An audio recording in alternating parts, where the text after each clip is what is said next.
खबर गुवाहाटी से है, जहां मुख्यमंत्री हिमंता बिस्वा शर्मा सरकार के दूसरे कार्यकाल के आज 100 दिन पूरे हो रहे हैं।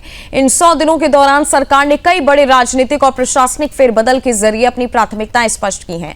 सरकार ने सामान्य नागरिक संहिता यानी कि यूसीसी बिल को विधानसभा में पेश किया है।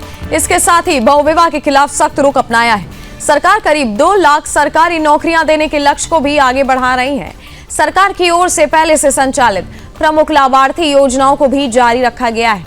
इन योजनाओं के जरिए बड़ी आबादी तक सीधे सरकारी सहायता पहुंचाने का प्रयास किया जा रहा है। सरकार का फोकस प्रशासनिक कामकाज के साथ विकास और जन कल्याण की योजनाओं को आगे बढ़ाने पर भी है।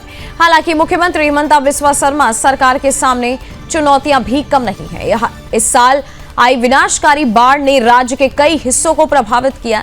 ऐसे में राहत और बचाव के साथ प्रभावित परिवारों का पुनर्वास और नुकसान की भरपाई सरकार के लिए बड़ी चुनौती है। आने वाले दिनों में अवैध कब्जों के खिलाफ कार्रवाई, कानून व्यवस्था बनाए रखना और विकास कार्यों को गति देना भी सरकार की प्राथमिकताओं में रहेगा। साथ ही सरकार के लिए यह भी महत्वपूर्ण होगा कि घोषित योजनाओं और फैसलों का लाभ लोगों तक समय पर पहुंचे। कुल मिलाकर दूसरे कार्यकाल के शुरुआती 100 दिन बड़े फैसलों और सियासी संदेशों के रहे हैं। अब सरकार की असली परीक्षा इन फैसलों के जमीनी असर और प्रशासनिक डिलीवरी से होगी।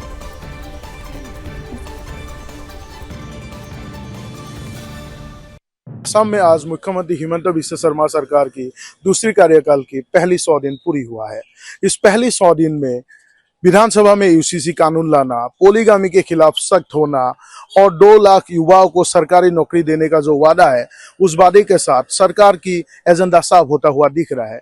इसके साथ साथ राज्य की जो प्रमुख बेनिफिशियरी स्कीम्स है, इसको भी बहाल रख के सरकार एक बहुत बड़ी आबादी को मदद पहुंचा रहा है। हालांकि इस बार की जो प्रलयंकारी बाढ़ है, इसके वजह से असम सरकार को एक बहुत बड़ी चुनौती मिला है। फिलहाल सरकार बाढ़ पीड़ित लोगों की रिलीफ एंड रिहेबिलिटेशन पे काम कर रहा है।